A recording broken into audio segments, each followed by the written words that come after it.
पंतप्रधान नरेंद्र मोदी हे महायुतीच्या आमदारांशी संवाद साधणार आहेत।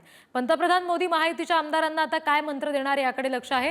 मुंबईमध्ये नौदलाच्या 2 युद्धनौका आणि एका पाणबुडीचं पंतप्रधानांच्या हस्ते लोकार्पण होणार आहे। 15 जानेवारीला मोदी मुंबई दौऱ्यावर आहेत आणि लोकार्पण सोहळा झाल्यानंतर पंतप्रधान मोदी महायुतीच्या आमदारांशी संवाद साधतील। आमदारांसोबत स्नेहभोजन सुद्धा करतील।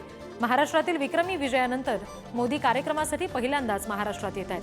मोदी महायुतीच्या आमदारांना आता काय कानमंत्र देतात याकडे सगळ्यांचं लक्ष आहे।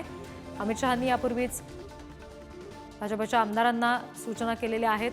कार्यकर्त्यांनी कसं काम करायचं यापुढे सांगितलंय। मात्र आता महायुतीच्या सगळ्याच आमदारांशी मोदी संवाद साधणार आहेत। आणखी तपशील घेऊया प्रतिनिधी सुशांत सावंत यांच्याकडून।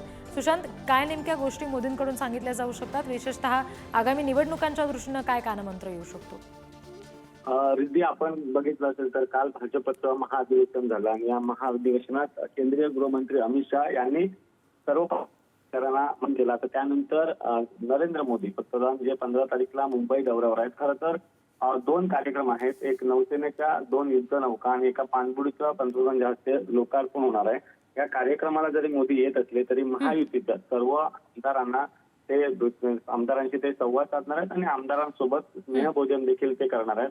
कारण आपण पाहिलं असेल तर महाराष्ट्रात महायुतीने विक्रमी विजय मिळवला आणि त्यानंतर पहिल्यांदाच पंतप्रधान नरेंद्र मोदी महायुतीच्या सर्व आमदारांशी बोलणार आहेत। त्यामुळे मोदी या महायुतीच्या आमदारांना काय कानमंत्र, कारण आगामी स्थानिक स्वराज्य संस्थांच्या निवडणूक आहेत त्या दृष्टिकोनातून काही कानमंत्र देतात ते बघणं महत्त्वाचं आहे। निश्चित सुशांत, धन्यवाद सगळ्या माहितीसाठी।